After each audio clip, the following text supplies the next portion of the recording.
छत्रपती संभाजीनगरमध्ये महानगरपालिका आयुक्तांच्या वतीने सुरू असलेली दादागिरी दडपशाहीच्या विरोधात हर्सुलमधले सर्व नागरिक मुंबई उच्च न्यायालयाच्या खंडपीठाच्या छत्रपती संभाजीनगर बेंचमध्ये गेले। यावर ज्येष्ठ विधितज्ञ आदरणीय खंदारे साहेबांनी युक्तिवाद केला। खंदारे साहेबांनी न्यायालयाच्या निदर्शनास आणून दिलं की 2 वर्षापूर्वी हर्सुल परिसराची जागा नॅशनल हायवेने ॲक्वायर केलेली आहे।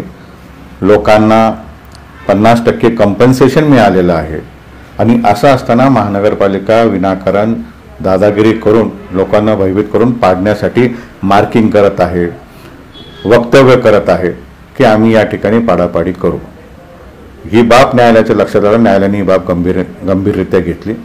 न्यायालयाने नोटीस त्या ठिकाणी बजावली। 8 सप्टेंबर पुढची त्याच्यामध्ये सुनावणीची तारीख आहे आणि त्याचबरोबरीने हा युक्तिवाद ऐकल्यानंतर न्यायालयाने स्पष्टपणे आदेश केले की याचिकाकर्ते म्हणजे आम्हाला न्यायालयाने मुभा दिलेली आहे, सूचना केलेली आहे की आपण देखील पर्सनल नोटीस आयुक्तांना द्यावी।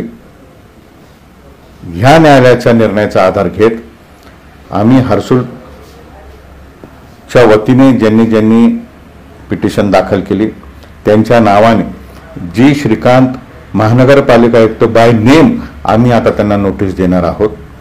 त्यांना विचारणार आहोत की कुठल्या अधिकारामध्ये तुमचा अधिकार नसताना तुम्ही लोकांना दहशत निर्माण करण्याचं काम केलं, याच्यासाठी स्पष्टता द्यावी। त्याचबरोबरीने न्यायालयाने लिबर्टी दिलेली आहे, स्वातंत्र्य दिलेलं आहे।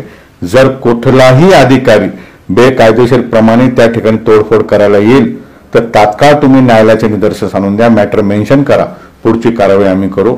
हा फार मोठा दिलासा नुसताच हर्सुलला नाही तर छत्रपती संभाजीनगरमध्ये चालू असलेल्या अनधिकृत प्रक्रियेसाठी आहे। जी अनधिकृत प्रक्रिया जी श्रीकांत यांनी चालू केलेली आहे याला कुठेतरी थांबवण्यासाठी न्यायालयाने आज फार मोठा निर्णय दिलेला आहे।